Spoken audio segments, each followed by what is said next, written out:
Well, hi everyone, and thank you so much for joining us.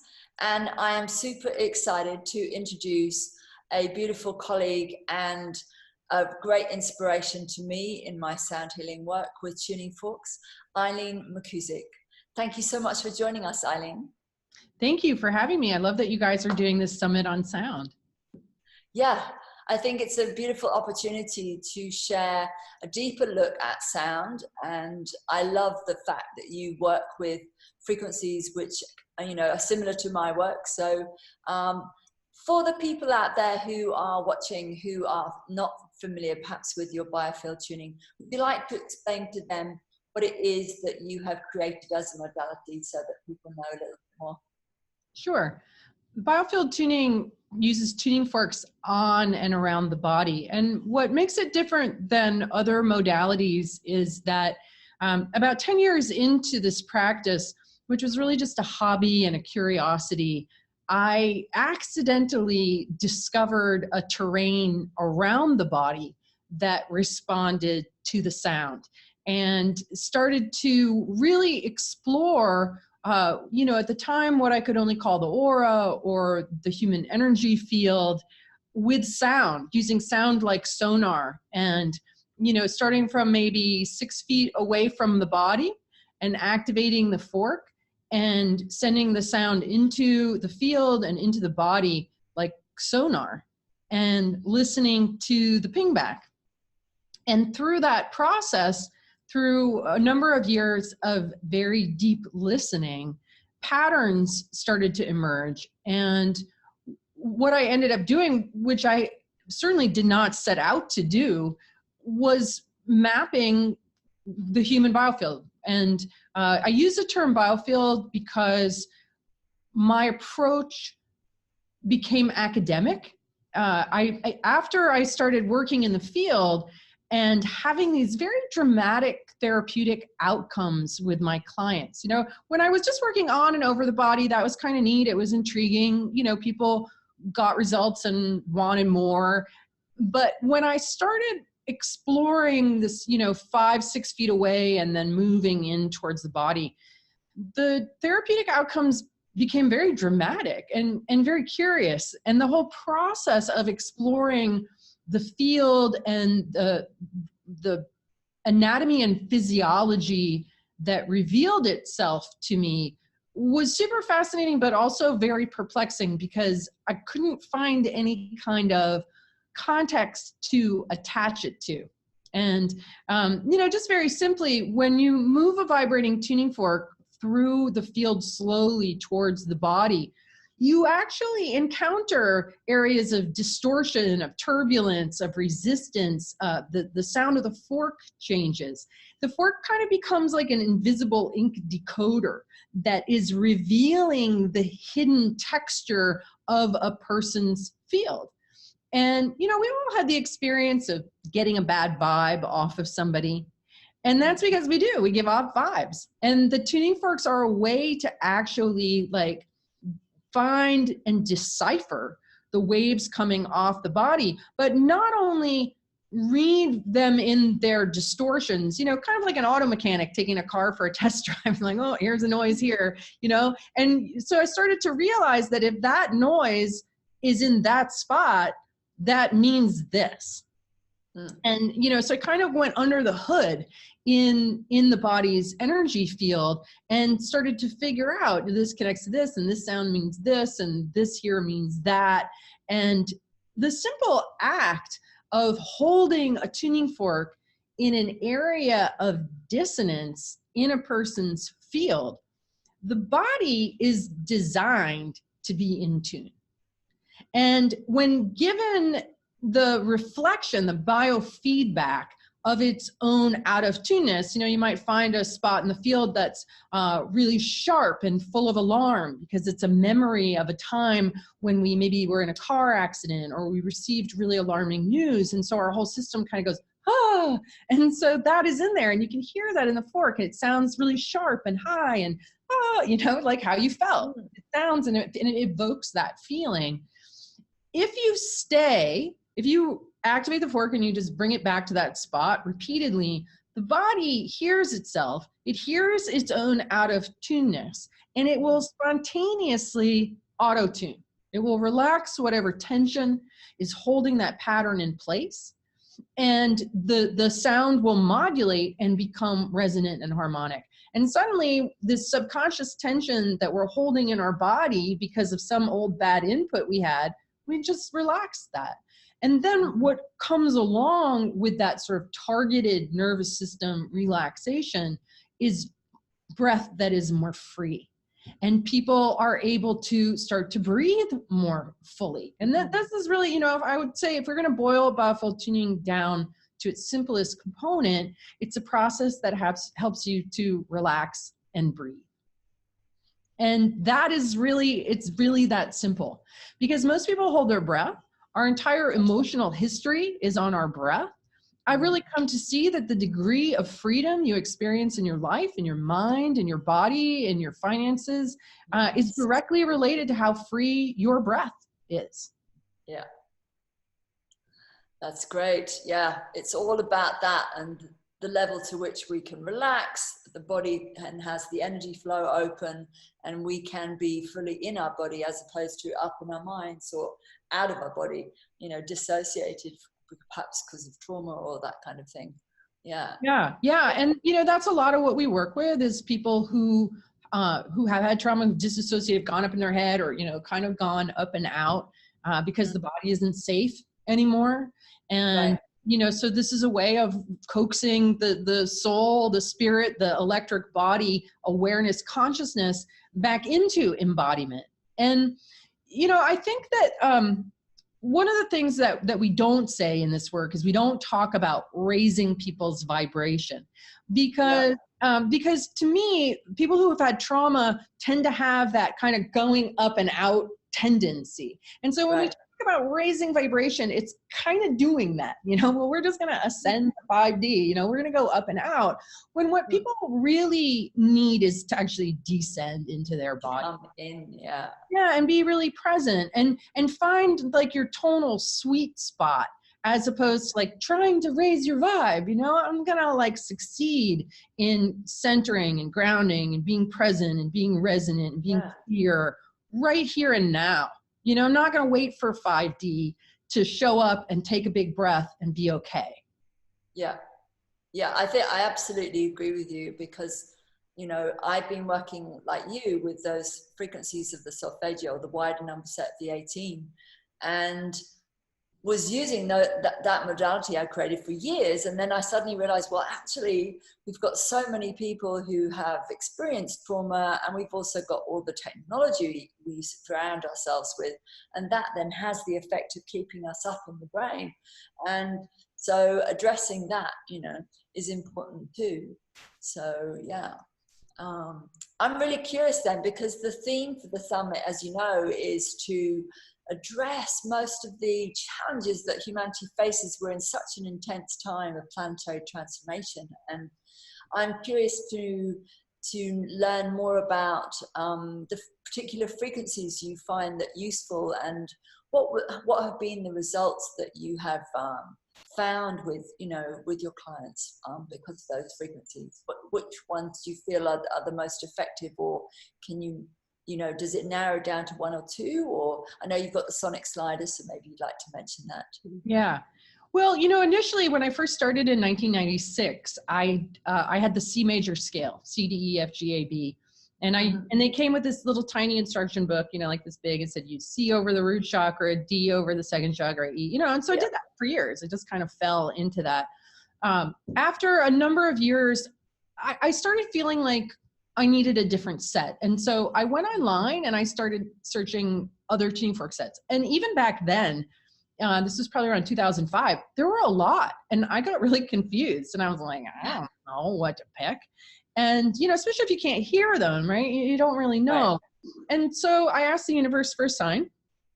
And 3 people in 3 days all brought up the solfeggio frequency. Very cool. And it was really interesting how it happened. Like one friend was like, I just watched somebody on YouTube with solfeggio frequencies. Have you ever heard of them? And I was like, no. And then the next day, somebody was like, I just met somebody who uses solfeggio frequencies. Have you ever heard of them? And I was like, yes, actually, yesterday.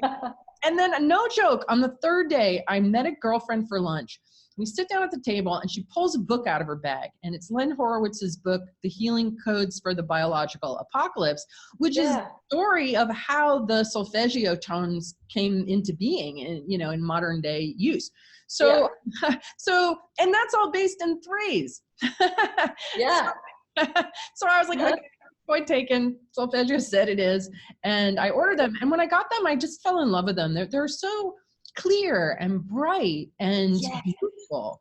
And the C major scale seemed kind of dull and muddy and dumb in comparison. And I was kind of like, oh, I don't even want to use that muddy, dumb set. I'm going to use these like crystalline, bright ones.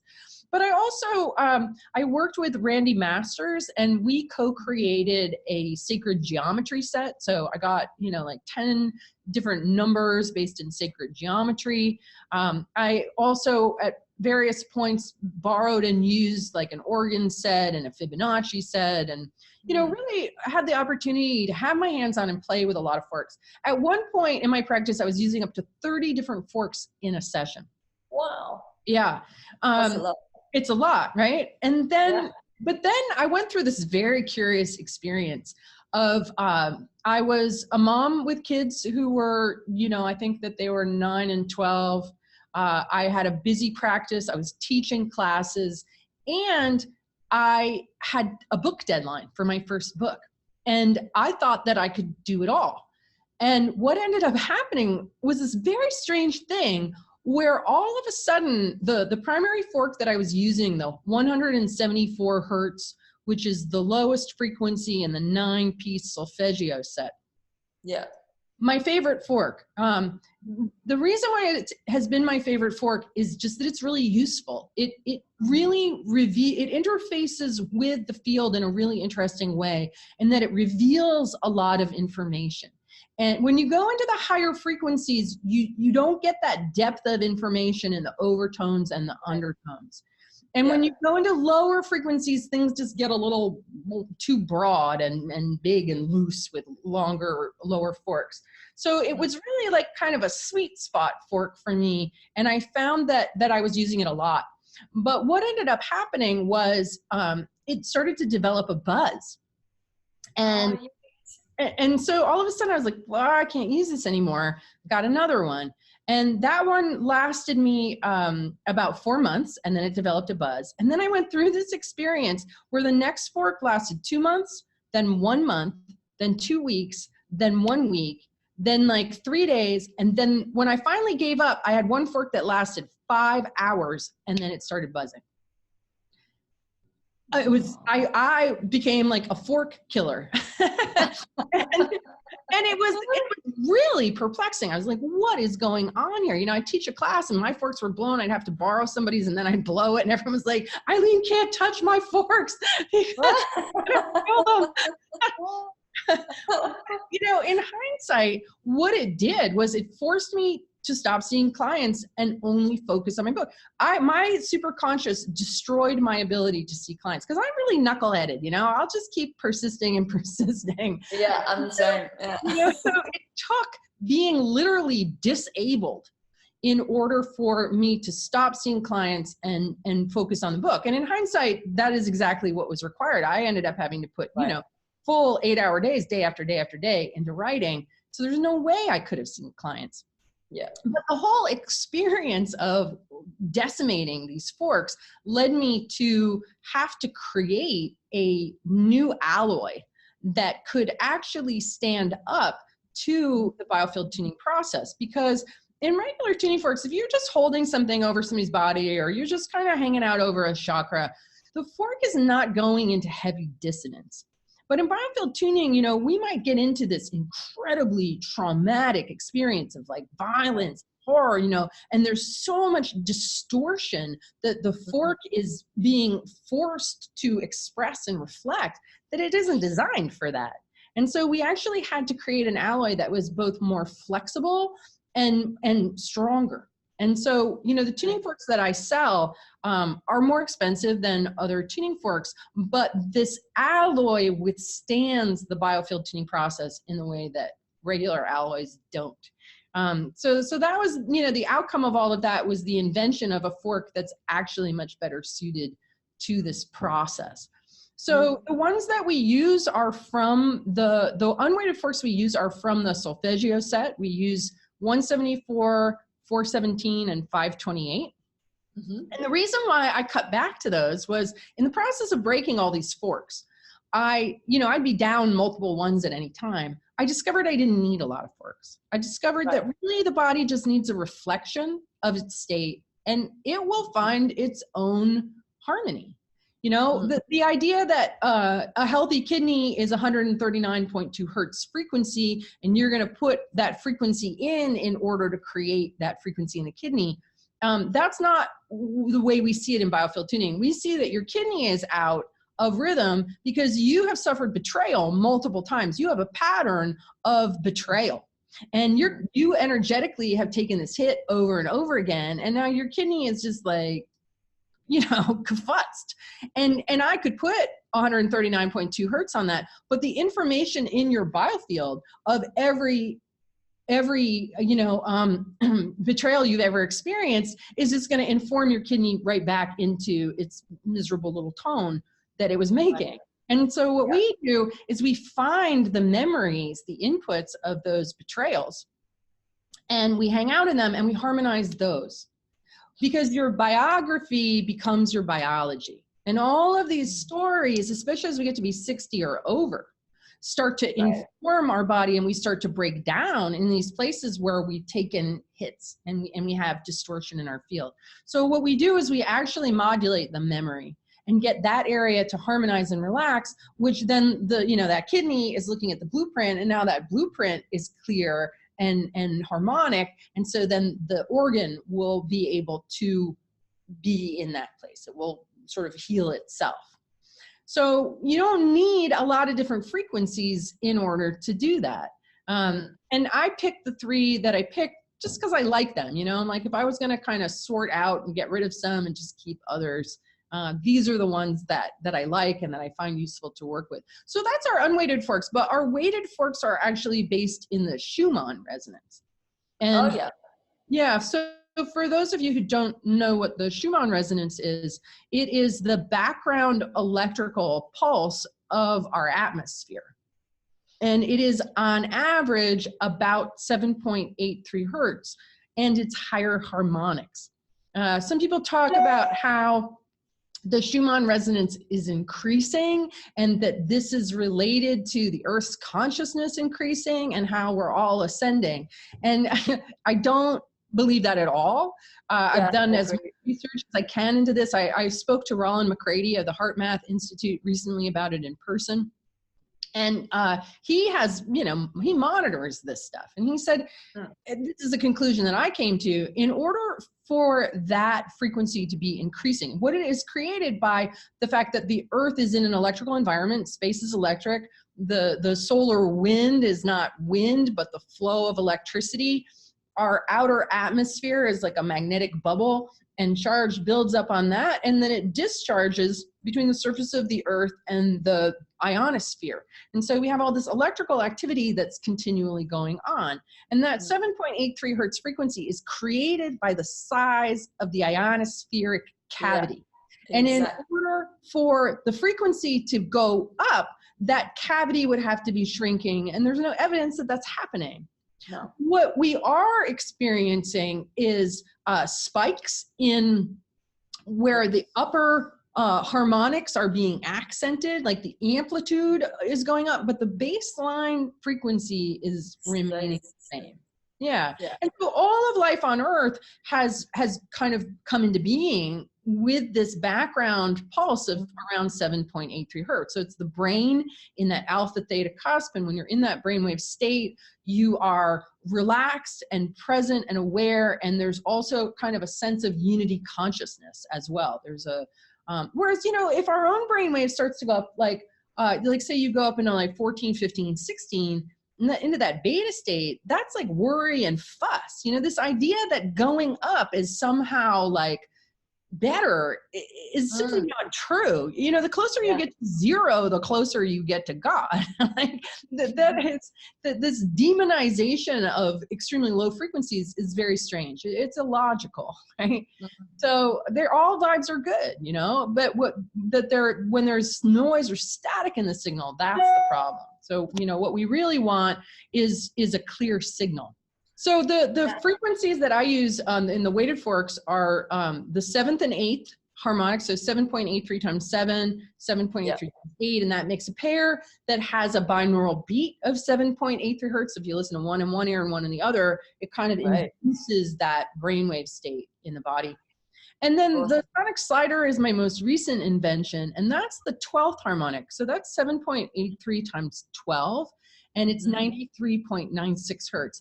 And that frequency there's something really special about it. It's, you know, I created it to slide on your body, you know, to activate it and it's got a really long handle to slide it on your face, to slide it on your arms with pressure. And it just feels really good. And if you take any other weighted fork, and I have a variety of prototypes that I've had made. I've had a lot of prototypes made over the years, just out of curiosity and noodling. And, you know, if you take those and you slide them on yourself, it doesn't feel good at all. It's just kind of like, But when you slide the sonic slider on yourself, you feel like a cat that's been purring. You know, it really induces this beautiful order and coherence into the system. And if I had a nickel for every time I had read or heard someone say, I love my sonic slider, like, that would have a big pile of nickels, because people, when they start using this fork, just really love it. And it has all kinds of great benefits. It really is youthifying. I would say rejuvenating. It helps to kind of smooth the skin and tighten the muscles and put a spring in people's steps. So, and it's such a simple thing, and it doesn't require a lot of time. So, you know, when people say, well, what do I get started with? I'm like, just get a sonic slider and start playing with it and using it on yourself. It's just a great way to bring the power of sound home in a really accessible way. Great. Is that playing the fork through the biofield? Is it actually putting the stem on the physical body? Both. So you can, you know, you can use it in the field. Initially, we were only using the unweighted forks in the field. But then I discovered that you can use the weighted forks in the field. And even though you can't hear the feedback, you can really sense the feedback. You can really tell when you hit an area of turbulence. You know, you can really tell when you hit an area of resistance. And the information that's present comes through, even though you don't hear it. You just kind of feel it and sense it. I'm always amazed, you know, when we teach classes and especially like my advanced module 1, and students come in and we're working all with weighted forks in the field because we're all in one room. And you can't have multiple people using 174s all at the same time because it's cacophonous. So in these classes, we were all working with the quiet forks, and yet people read what's going on. There's a knowing that comes up that's amazing to me. You know, that people learn the language of the forks, whether it's the unweighted ones or the weighted ones. They just learn it. You know, everybody struggles in the beginning because they're like, I want to know it all now. And of course, it's like learning a language. And you're not going to learn it all now. Or learning to play an instrument, right? You need to have time and experience in order to have points of reference and pattern recognition and all that.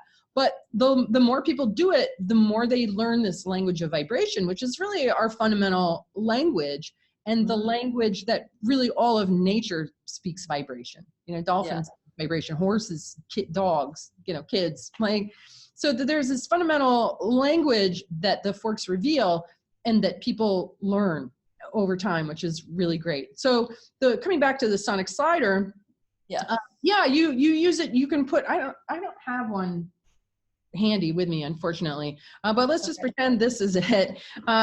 You can slide, you know, you can slide it on your scalp. You can slide the handle on your body. So in that way, you can use the point, you know, in different places. One of the things that I've done that is kind of neat was for women who get swollen breasts before your period and you've got like all this sort of little cystic knots, you can activate the fork and find where these knots are and just let the vibration run down all the way. And what it does is it kind of corkscrews out that knot and that pain. And somebody just recently told me, since she's been using it, her boobs don't get sore at her period anymore.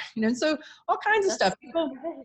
I know people have reported all kinds of stuff, less pain, less, like they're using it for TMJ, just kind of hanging out in those tight places and getting that to relax, night grinding. People have been using it on their belly and improving their digestion and their ability to, digest things like dairy and wheat, stuff that people can struggle with, improved period stuff, so it's a coherent frequency that the body really likes. And the body uses it to create order. Because disease is a state of disorder. And health is a state of order, coherence, and flow. And that's what sound healing in general induces. Certainly it's what biofield tuning induces. And on a very simple level, it's what the sonic slider does too. That's great. And so give me your top 3 that you feel to share of different success stories from people that you've worked with. Well, results can range from like really dramatic to really subtle, right? And everybody's really different. One of the most dramatic ones that I ever experienced was kind of an interesting story because it was somebody who was really skeptical about this work. In Vermont, we have this type of people that we call woodchucks in an endearing way. But, there are people who, 7th generation Vermonters, and they're fishing and hunting and riding their 4-wheelers and sugaring and, the salt of the earth kind of people who really are not into tuning forks for healing. It's really far off their radar. And this particular individual had been my neighbor, and I had hung out with he and his wife a bit. And so he knew me and he knew that I was fairly normal. But what happened was he had been in an accident. He was a backhoe operator, and he'd been in an accident that had really shook him up, and it had translated into this fear of driving. And every time he had to get in the car and drive, he'd have like a massive anxiety attack. And he was self-medicating with like a 6-pack of beer at the end of the day and a lot of cigarettes. And his wife kind of browbeat him into seeing me. And so he came and he was like, the only reason I'm here is because my wife forced me to come, and because I know you, but this whole thing that you're going to do is like really outside of my zone. And so when I came in and I started working on him, what I found was that his whole field had kind of gone off its rocker. Like, have you ever had a washing machine? You put too many things in it and all of a sudden it starts going waka, waka, waka. You got to go and like position stuff, right? So that's what his field was. It was like a washing machine that had gone off its rocker and was out of balance. And so what I did with, the forks let you see and feel this, because they're like, like that invisible ink decoder. You can find the areas of dissonance and instability based on the sonar feedback. And so I was able to actually like get his field back into center and get everything adjusted, and it all kind of like clicked into place. It was really interesting. And so I was really, after he left, I was like, God, I wonder what his experience was. And anyway, he came back the next week and he sat on the edge of the table. He's like, I got to tell you, he's like, the next day I had to drive an hour and I was fine. Like I didn't feel anything. And then the next day the day after that, I had to drive even further. And he was like, and I was fine, like no anxiety, no nothing. And he said, and my heel pain is gone, my shoulder pain is gone, and I feel great. And then he became a regular client, and he'd come in like twice a year to get his adrenals adjusted and kind of get himself, in good shape. So that was a great story because it was dramatic. He didn't believe in it, but he was kind of willing to try anything at that point. And it had a very dramatic outcome. So, you don't have to believe in it in order for it to work. It's no physics. I mean, it's really, people hear tuning forks and energy fields and they get all like, like it's some kind of terrible woo-woo thing. And it's really just physics. And, we all understand that music moves us. Right. The music lifts us up, or music calms us down, or music makes us cry, or, a single note does the same thing. It moves us. Yeah, that's so good. And sometimes skeptics are the best, clients to have, because they come in, they're a bit of a blank canvas. And, I love playing with my, like I have my weighted 111 and I carry that everywhere in my bag. And often, someone sees me in a restaurant or somewhere at some event, and someone's having an experience with a fork, and they're like, kind of, "Whoa, what's going on there?" And then they have an experience, and they feel the vibration. It's undeniable, and then they, you can see it on their face. They're very skeptical, but their body has an experience, and then they're just like, "Oh, yeah, oh, actually, that feels really good." So they're the best clients, because and that's definitely been my experience, because your biggest skeptics can become your biggest fans too. Yeah. And that makes me think of another skeptic that I had, another person, a gentleman who was 73, and he'd been a chemical engineer. He was very much in the world of like solid, liquid, and gas, and he was dragged there by his daughter and his neighbor because he had chronic low back pain. And I worked on him, and what we discovered was that he'd had this pain for 30 years. But there was a story in it. And the story was that his business partner had embezzled all of this money and kind of sunk the business and took off with all this money, which put a huge hurting on this guy, like every part of his life. And and so as I'm working, exploring the pain in his low back, this whole story emerges, and he tells me the story as I'm working with it in the tuning forks. And then he sent me an email the next day, and he said, when I got out of bed this morning, that trigger point that's been there for 30 years was gone.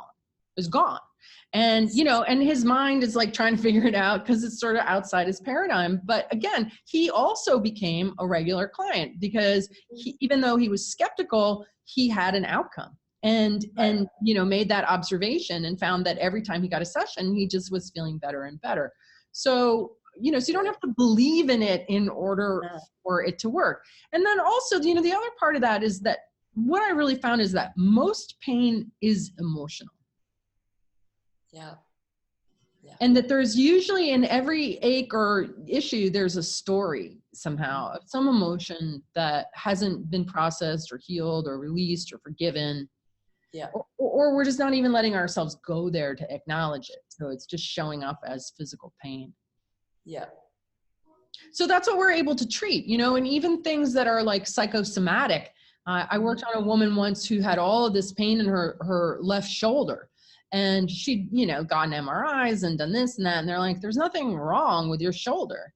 And that made her feel terrible because the pain is real to her.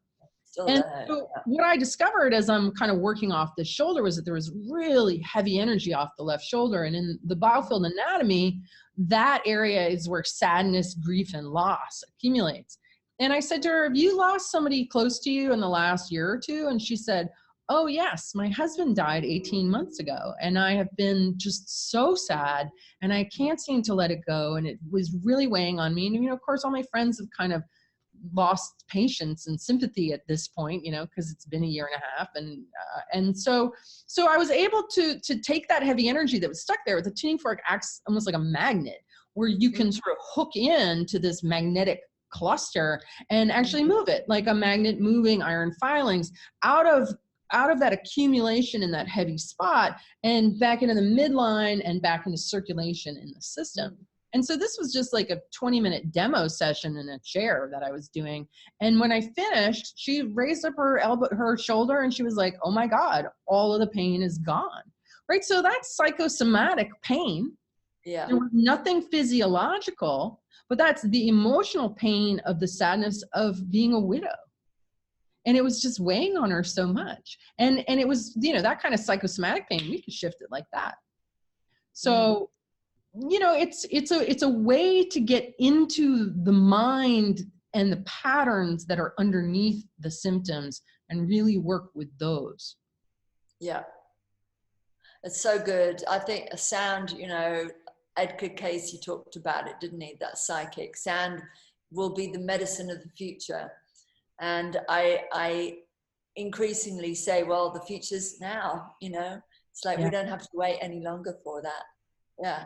Beautiful. Yeah. And, you know, it's interesting. I was just, I've been doing a deep dive into Egypt lately. It's something that's just been kind of coming up for me over and over and over again in really interesting ways.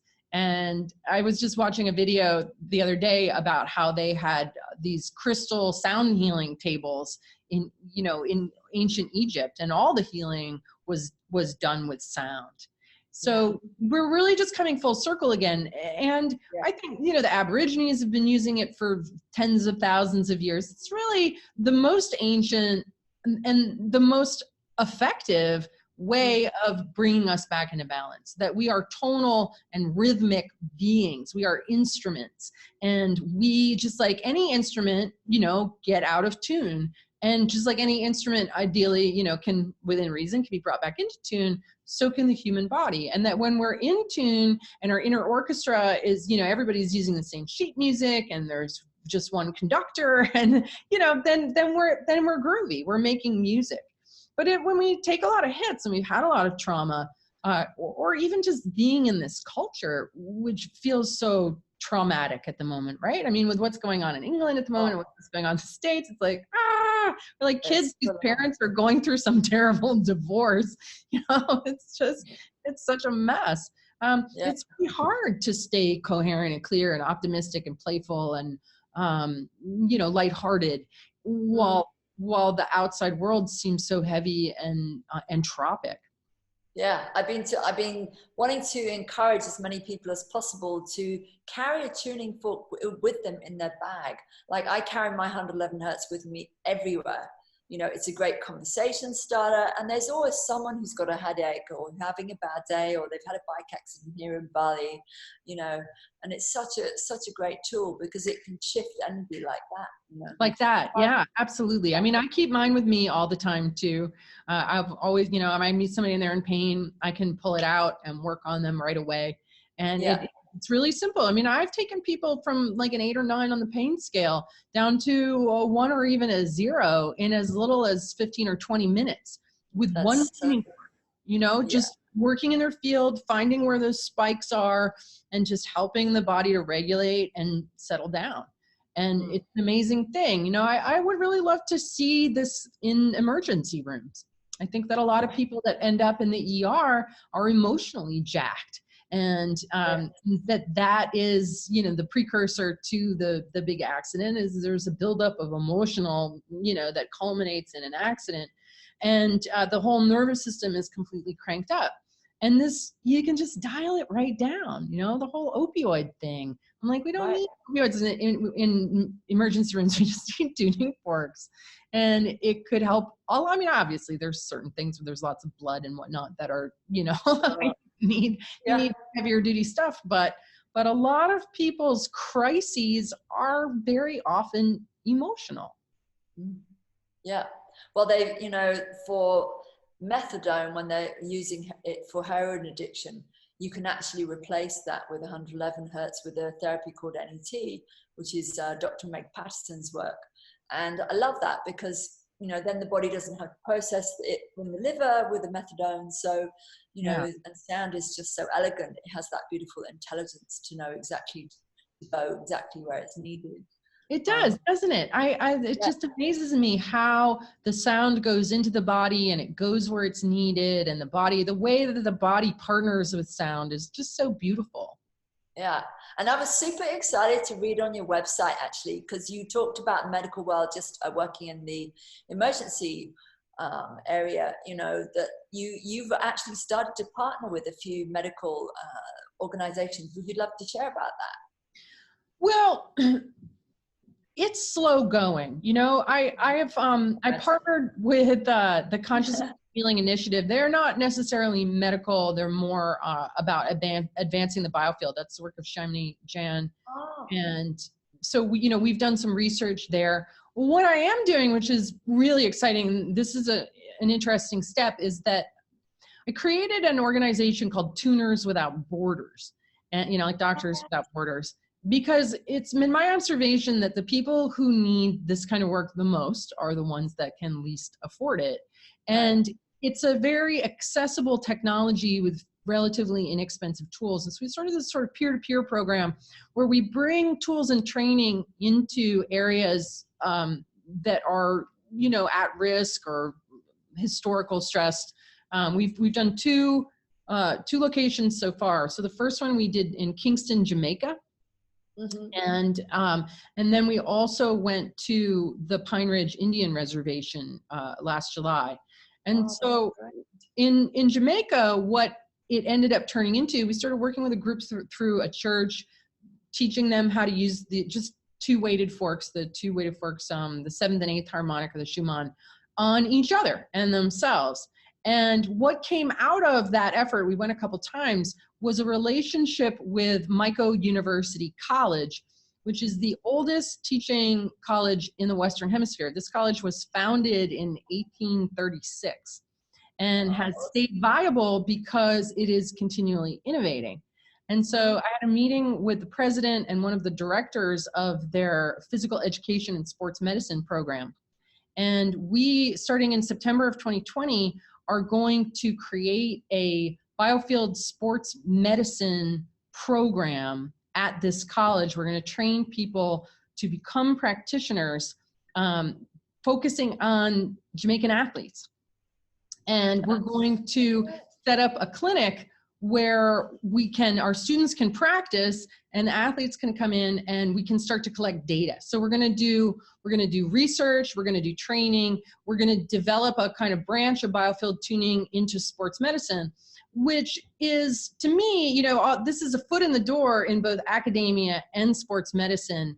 Well, we're doing it in Jamaica, not the United States, because one, the Jamaicans get that it's all about the vibes.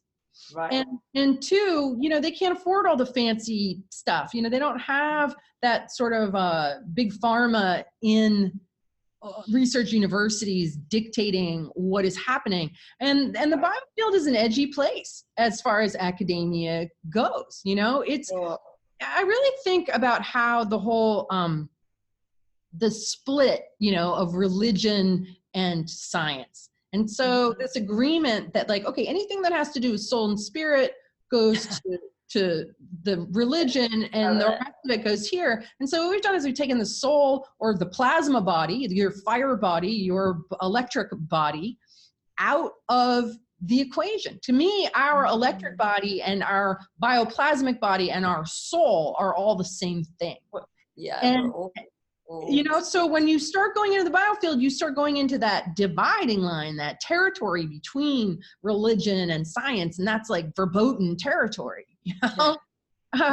So you know, I'm confident that in time, especially when we start collecting data in this program in Jamaica, and really, you know, we start really seeing what a difference it's making in these. And I've worked with a lot of athletes and really seen what this work can do for them. And it can be really dramatic. Then I think we're going to start making inroads into the United States and the academia and sports medicine and science here. I think that it's just kind of bubbling up. Our electric bodies and our awareness of our electric nature is really kind of bubbling up all over the place at the moment. And I think it's just going to happen. You know, I think it's going to be kind of like falling off a log. All of a sudden, the biofield is just going to be accepted science. I don't think it's going to be a long, hard struggle. I think it's just going to sort of happen, and everyone will be like, yeah, of course we're electric. Like, duh. Yeah. And accepted as self-evident. Yeah. Exactly. That's great. And you've got your podcast as well, Thinking Electrically. When is that launching? So I had to put that on hold. I was working on it last year, and then I went through a kind of catastrophic and unexpected setback with my teeth. I had a Maryland bridge on my front teeth that I'd had for 35 years, and I needed to get it removed, but the dentist was like, all the bones in your gum are gone, and we have to pull out your front teeth too. So I was missing two from birth. This bridge was attached to the four on either side. When the bridge came out, the teeth came out. And, you know, having your two front teeth knocked out, it's pretty it's pretty heavy duty. And so the whole sort of window of time where I was working on that podcast and getting it moving, I just got taken out. It took 4 months for me to really get my strength back from that surgery. And then I had to learn how to speak with I've got like a temporary denture here. So that whole experience, the one thing, of all of my balls that I was juggling, the one thing I had to drop was the podcast. And so I do want to pick it back up again. It's called Think Electrically: Life, Health, and the Universe from an Electric Perspective. And I already, I've got a number of interviews in the can, but I want to add more. I'm actually part of a summit that's coming up called Your Electric Body Summit, or the Body Electric Summit. We're a whole bunch, and this is the first time I've ever seen anything like this, right? I mean, we're really at this sort of bubbling edge of, both sound, because, you've been in sound for a while, and the last year or 2 or 3, right? It's so many more people know about it. It's really, it's really entered into conscious awareness. And it's really after almost 20 years, it's like finally now I can really see that people are just going, oh yeah. I was hanging out with a friend of mine, she's from New York, and she's saying, oh, every corporate company in New York, they have sound healing every week. It's now just the norm. Yeah, right. Who'd have ever thought? I mean, I started using tuning back in '96, and people were like, "You're a freak." And I'm so glad that it's becoming normalized now. But it's the same with the electric thing. It's just happening. It's happening right now, and it's really neat to be here watching it happen and to be part of it too. Yeah, and I love that it can actually interface directly with science, because there's so much research now giving, a lot of background and credibility to the field, so that people can start to feel, well, oh, okay, well, maybe it is valid as a modality. And I think people are really looking for different ways of getting, symptoms cleared from their situations, and emotional trauma and unresolved issues from the past. I think, it's a very elegant way of working with hearing. Yeah, definitely. It is. It's elegant. It's efficient. It's non-invasive. It's even can be pleasant, just lying there receiving sound. Yeah. That's great. So we would love to know, most of the speakers are going to be offering some kind of little offer for everyone. So what did you have in mind? Did you have something that you'd love to share? I would be happy to share. One of the things that I do is I had to stop doing one-on-one sessions because I just got too busy, and I was booking 4 or 5 months out, and I was really stressed. I'm like, I'm helping people resolve stress, and it's stressing me out. Like, this is not good. And so what I ended up doing was switching from doing one-on-ones to doing groups. And I know that group distance tuning fork healing sounds like impossibly woo, but it does work. I mean, this is, not for everybody. I think some people are more suggestible and responsive than other people. Some people feel these very profoundly, but I have 3 30-minute audio sessions that I conducted on raising your voltage, and they're designed to help you become aware of your electric body and to increase the amount of energy flowing through your electric body. And and they're really easy. They're 30 minutes. So you just, you listen one, and then a few days later, you listen to the next one and the next, and then they're there for you, anytime you want to go back or your energy's feeling low or whatever, you're like, oh, I'm just going to listen to 30 minutes of Raise My Voltage. And you literally tap into that adjustment happening in the ether. Like it exists in the time-space continuum in a real-time kind of way. And when we listen to the recording, we're right there in it, having that energetic adjustment. So Awesome. So we'll have a link to be able to access that. Great. And you've also got your book coming out, Raise Your Voltage. That's coming out next year, right? Yeah, so December of 2020, my next book called, yes, the working title is Raise Your Voltage. And it is about electric health. It is about the idea of your body as a battery. Yeah. And so we look at the electric nature of life, the universe, and everything. We kind of move people from that world of solid, liquid, and gas into the additional states of matter of plasma and ether, and what the world looks like when you add those states of matter, what health looks like. It's really been my experience that when I started thinking about my health electrically instead of chemically and mechanically, I was able to solve all the problems I couldn't solve. And I think, you know, all the problems of mood, of misery, of angst, of digestive woes, of relationship struggles, drama. I was very entrenched in poverty consciousness. I solved all those problems when I discovered plasma and electricity. And that could not solve them in the world of solid, liquid, and gas. Most of us live in the world of solid, liquid, and gas, and we are confronted with intractable problems that no amount of self-help books is getting us out of. Yeah. But adding the electricity and ether, plasma and ether into the equation gives you a whole bunch of tools that you didn't have. And so I'm going to show people how to, you know, here are these tools, here's how to make use of them to solve these problems that you've been struggling with, because the universe needs us to get out of our own way at this point. Really. You know, it's an all hands on deck situation on planet Earth. You know, we're all crew, there are no passengers, and people who are just stuck in their pain bodies, knowing that they need to get out, knowing that they need to like show up. But they're trapped in their undigested emotions, in their ancestral patterning, in the limited story that the standard model teaches us. And so to me, this book it's about getting you unstuck and giving you the tools and resources you need to think about yourself, your body, your life in a different way.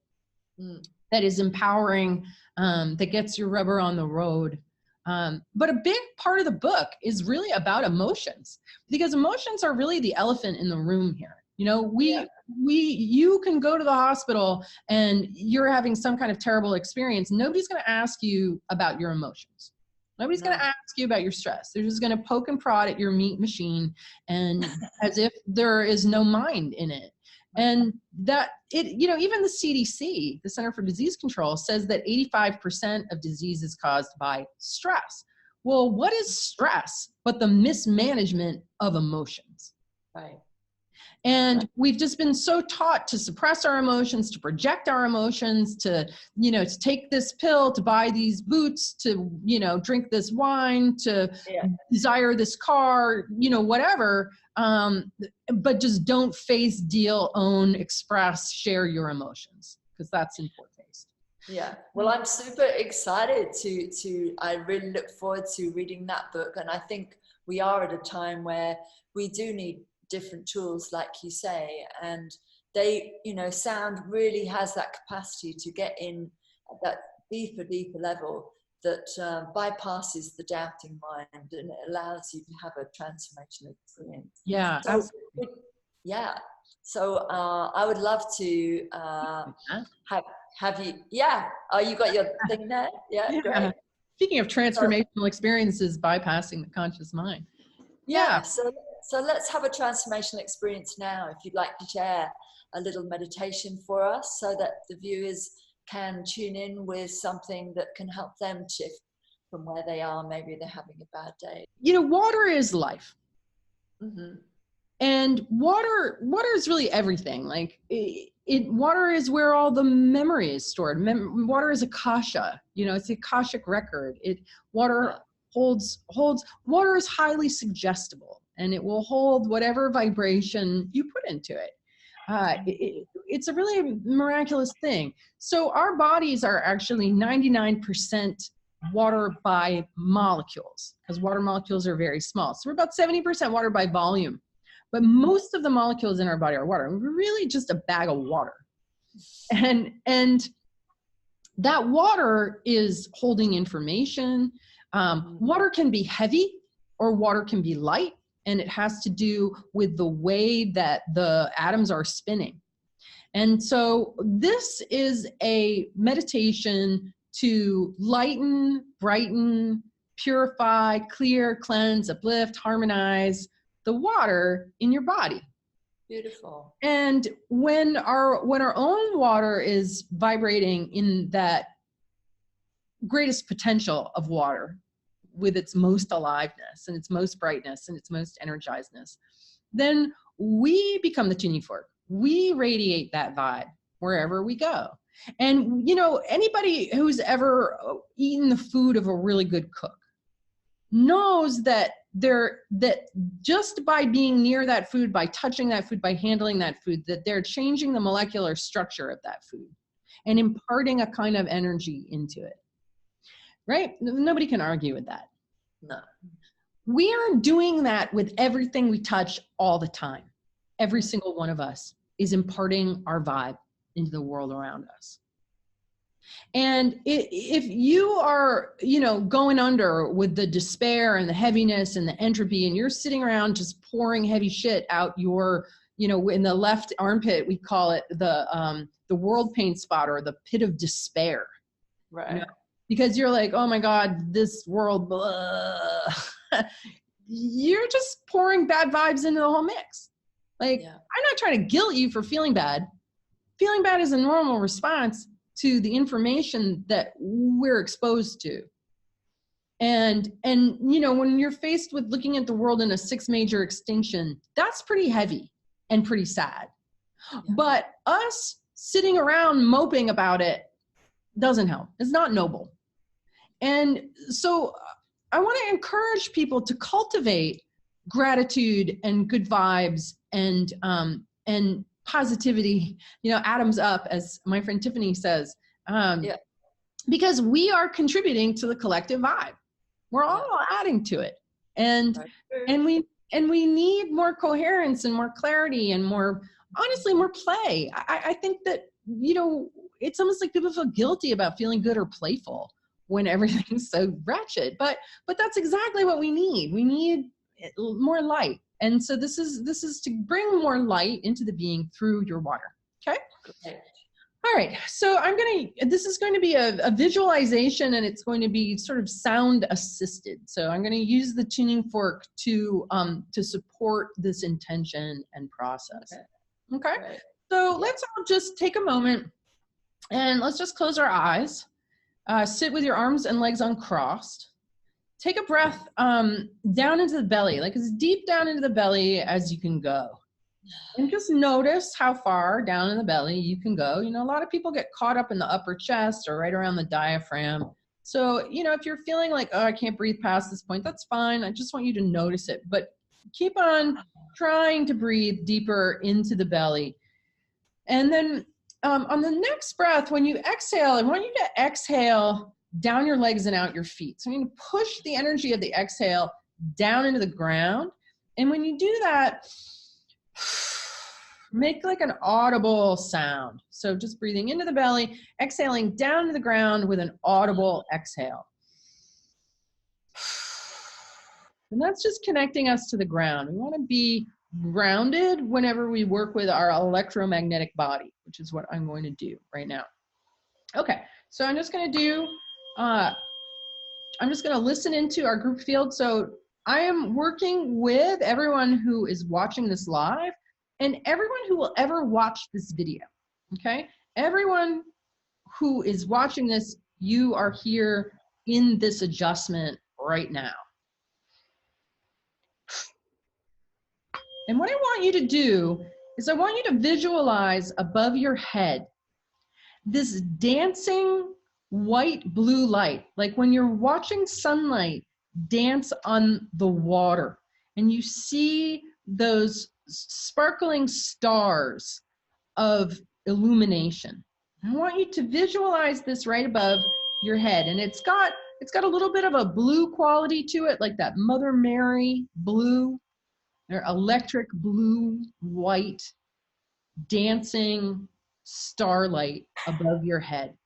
And just really feel that right up above your head as it's kind of coalescing and gathering. Now the energy of this light is like water that is coming out of a spring high in the Himalayas that has bubbled up and has become so cleansed that when it surfaces, it is so bright, so pure, so alive, so illuminated, and it's also sweet and playful. It's got like a purity to it. And I want you to really visualize, like, what would that water taste like? What would it feel like in your mouth? Like, what is the spirit or the energy of that water that's just so pure and so alive? It's so in these sparkles above your head, okay? Now, what I want you to do is I want you to open up your crown center, and I want you to draw in this light and information into your head. And as this light starts to come in contact with the water in our system, it bumps into it with that same energy. So it starts to impart this information of illuminated aliveness into every water molecule in our head. And just feeling this light start to come in to spread down through the brain, down through the brainstem, into the neck, and then just let it cascade down into your body, feeling it fill the lungs, you know, and just it sort of bounces around like little pinballs, and every water molecule that gets touched by this information goes into a state of embodying that information. Because it's like, oh yeah, that's my true nature, and I'm being woken up to that. We're just gonna really just use your imagination to feel this illumination really go through down into your belly and then down your legs. Just feel, you know, where it wants to go, how it wants to spread, really, really holding that pure, crisp, clear, clean, energized, illuminated feeling, that aliveness. And really just let that make it to every cell in your body.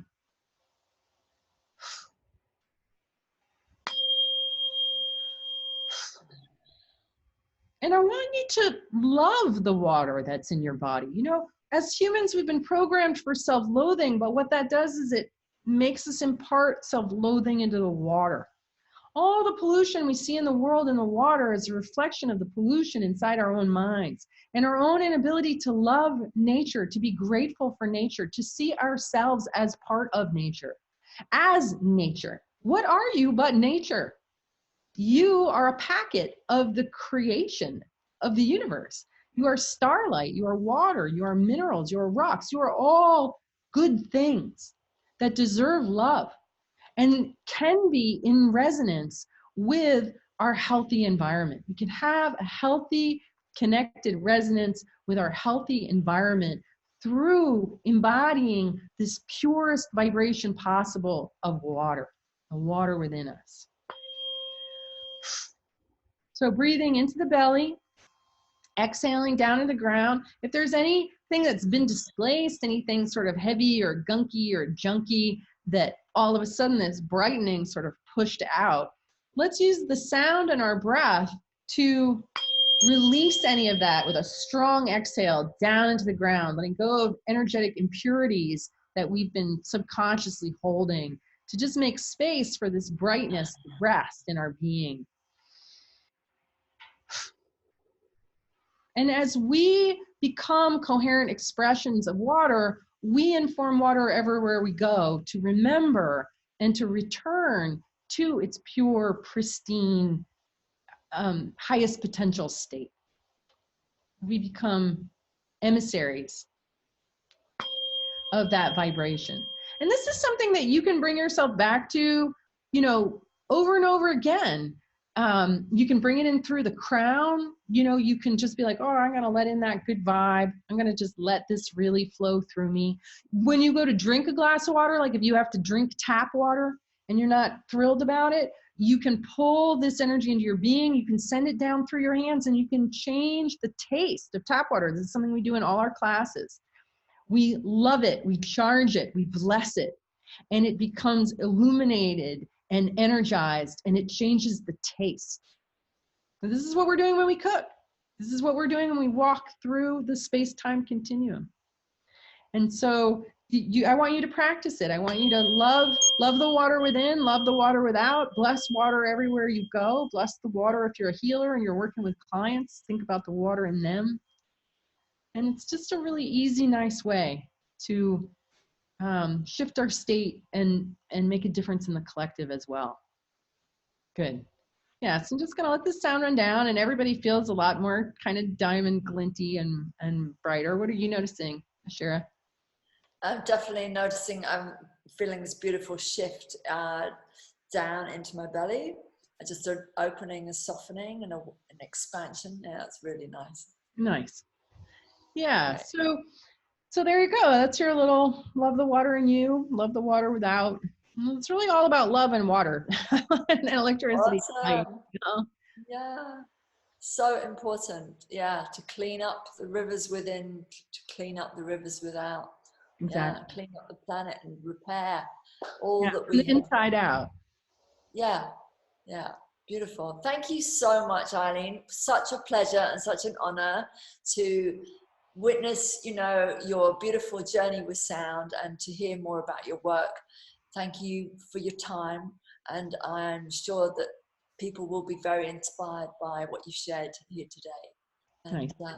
Thank you. I'm so glad that you guys are doing this and that you're taking the time to help out. I love your work as well. So onward sound. Awesome. Well, I'm so looking forward to your book coming out, and yeah, thank you everyone for watching, Eileen, and there's more of this exciting new research coming out with the other speakers, so be sure to check out the other speakers.